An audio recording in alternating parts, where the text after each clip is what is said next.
It amazes me how many students are working so hard on technical drills and exercises when they're missing this essential foundation, and that's sitting properly at the piano, because it's more than just sitting down and moving your fingers. In this video, I'm going to show you 4 things you should do to optimize that seating position that's going to set up a healthy and free technique for you. If you're new here, my name's Jonathan, and on this channel we provide practical tutorials you can implement right away to help you improve at the piano faster. So we'll start with seat height. You want to make sure that you're sitting high enough so that you can keep your shoulders and arms relaxed, and then when you bend your elbows here, your hands are about at the white keys, maybe a little bit above. And if you're a parent watching this, you'll definitely want to check this out with your kids, because most kids do not sit high enough. So you might want to put some pillows or even books to get them high enough, and then you'll also want a stool for their feet so they have something stable, because imagine trying to play piano sort of swinging your legs off of a bar stool. That's what younger kids feel like when they're trying to play the piano, when they don't have that stable grounding in their feet. For us adults, we don't have to worry as much about that.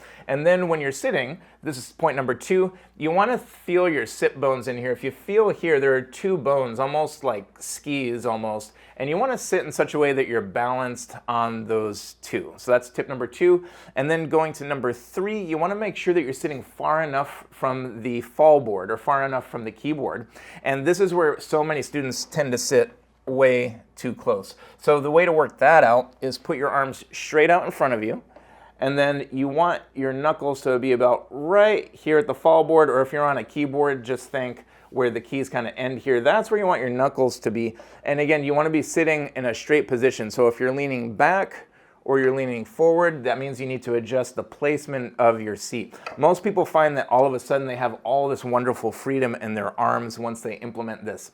And then number 4, you want to make sure everything is relaxed, because a tendency that so many students have is they raise their shoulders or they raise their elbows unnecessarily. So you want to keep everything relaxed.